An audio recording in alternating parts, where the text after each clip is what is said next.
विद्यार्थी मित्रांनो नमस्कार. मी प्रणय कंदार तुमचे स्वागत करतो ज्ञानोदय या माझ्या यूट्यूब चॅनल.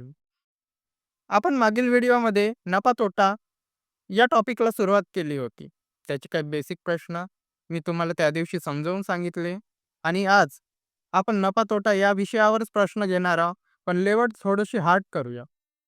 आज आपण ॲडव्हान्स लेवलचे प्रश्न घेऊ. तर चला सुरू करूया. आणि सर्वात महत्त्वाची गोष्ट म्हणजे व्हिडिओला स्किप करू नका. कारण आज तुम्ही जे हे शिकणार आहात, की नफा तोटा सोप्या पद्धतीने कसा सोडवावा. आजपर्यंत जे आपण शिकलो ते सर्व तुम्ही विसरून जा. म्हणून हा व्हिडिओ कृपया पूर्ण पहा, शेवटपर्यंत पहा. तुम्ही जर सरकारी नोकरीचा अभ्यास करत असेल किंवा व्यवसाय करत असेल, नफा तोटा हा प्रत्येक क्षेत्रात असतो. तर सर्वप्रथम लक्ष द्या. एक वस्तू ₹2000 विकल्यामुळे 20% तोटा होतो. तर तीच वस्तू ₹2800 विकली तर शेकडा नफा किती होईल? सर्वात आधी एक गोष्ट लक्षात ठेवा, की प्रत्येक खरेदी किंमत ही 100% असते. तर 100% प्रत्येक खरेदी किंमत असते. ₹2000 विकली तर 20% तोटा होतो. तोटा होतो म्हणजे मायनस होतो. 100 मधून 80 गेले. 100 मधून 100 मधून 20 गेले, 80 राहिली. 80. या 80% ची किंमत किती दिली आहे? ₹2000. आता समजा तीच वस्तू ₹2800 विकली तर शेकडा नफा. शेकडा दिलेला आहे का? तर टक्केवारी दिली का? नाही. दिली किती? 2800. हे 2 शून्य कापा, हे 2 शून्य कापा. 20 आणि 24 मध्ये काही कॉमन दिसते का? तर तिथे 2 ने भाग जातो. 10 दुनी 20 आणि 14 दुनी 28. आता या 10 मध्ये आणि या 80 मध्ये काही संबंध आहे का? तर हो आहे. हे 80 या 10 चे 8 पट आहे. 8 पट. तर 14 ची पण 8 पट करा. 14 ची 8 पट करा. 14 ची 8 पट किती होते? 14 8 112. 14 गुणिले 8 किती होते? 112. तर 2000 ची किंमत जर 80% आली तर 2800 ची किंमत किती? 112. पण 112 हे आपलं उत्तर नाही. आपल्याला पाहिजे नफा. नफा नेहमी खरेदी किमतीवर होत असतो. खरेदी किंमत 100% समजली आपण. तर 100% 112 मधून 100% मायनस करा. 112 मायनस 100 बरोबर किती? 12. हे आहे तुमचं फायनल आन्सर. आता जर एक टेबल ₹720 विकल्यामुळे 20% नफा होत असेल, तर त्या टेबलाची खरेदी किंमत काढा. तर एक गोष्ट नेहमी लक्षात ठेवा, खरेदी किंमत ही किती असते? 100%. तर लिहून घ्या.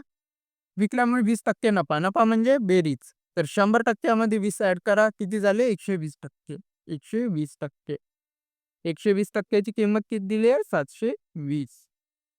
काढायचं काय आहे? टेबलाची खरेदी किंमत. खरेदी किंमत नेहमी किती असते? 100%. 100%. तर चला आता सोडवा. 120 आणि 100 कशाने भाग जातो? 2 ने भाग जातो. 60 दुनी 120 आणि 50 दुने 100. तर आता याचा विचार नका करू. 60 आणि 120 काय संबंध आहे? हे 60 ची किती पट आहे? 12 पट. 12 पट. 50 चे पण किती पट पाहिजे? 12 पट. करा लवकर. 50 गुणिले 12. 50 गुणिले 12 किती झाले? 600. तर उत्तर किती आलं आपलं? 600. जेव्हा एखादी वस्तू ₹17,000 विकली तर व्यापाऱ्यास 15% नुकसान होते. तर 15% फायदा होण्यासाठी ही वस्तू कितीला विकावी लागेल? प्रत्येक खरेदी किंमत ही 100% असते, लक्षात ठेवा. तर 15% काय होते? नुकसान. नुकसान म्हणजे काय होते? वजा. 100 मधून 15 गेले, किती राहिले? 85%. 85%. 85% ची किंमत किती दिली? 17,000. तर फायदा होण्यासाठी, फायदा म्हणजे बेरीज 100 अधिक 15 115. 115% तर याची किंमत काढायची आहे. तर याची किंमत किती? आता इथे तिरपा गुणाकार करायचा नाही, तर 85 आणि 17,000 मधला फरक सांग. 17,000 मधला संबंध समजा. हे 2 शून्य कटले. 85 चे किती टक्के किती आहे? 170 एकदम दुप्पट आहे. दुप्पट. दुप्पट. तर 115चे पण दुप्पट करा 2 पट. किती 115 दुनी 230 आणि हे 2 शून्य जशाच तसे. तर आपलं उत्तर किती आलं? 23,000 रुपये. एक वस्तू 10% नफ्याने विकण्याऐवजी 30% नफ्याने विकली तर 70 रुपये जास्त मिळतात. तर त्या वस्तूची खरेदी किंमत काढा. आता या प्रश्नात आपल्याला 2 कंडिशन दिले आहे. एक तर 10% नफ्याने विकणं आणि दुसरे 30% नफ्याने विकणं. तर एकीकडे लिहा 10% 30%. तर दोन्ही साईडला नफ्याने आहे म्हणजे प्लस.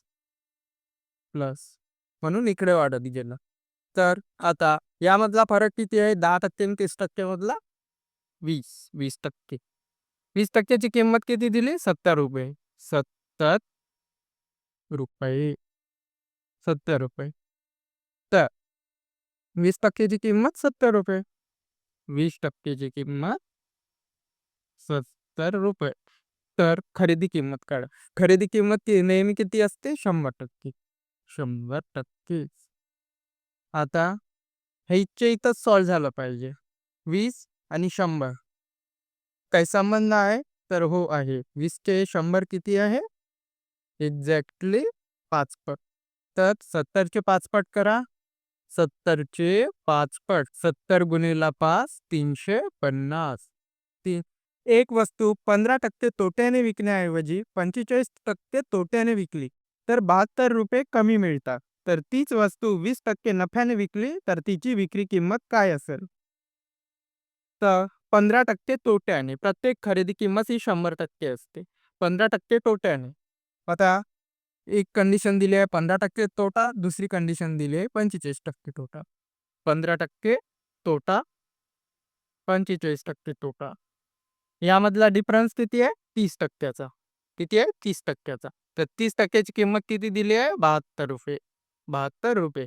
तर सर्वप्रथम लिहून देऊ 30% म्हणजे 72 रुपये. आता दुसरं. त्याच्यासमोर तीच वस्तू 20% नफ्याने विकली. नफा म्हणजे बेरीज. 100 अधिक 20. 100 अधिक 20 बरोबर झाले 120%. 30 व 120 यात एक संबंध दिसतो का? तर 30 चे 120 ही एक्झॅक्टली 4 पट. तर 72 चे पण 4 पट करा. 72 गुणिले 4 288.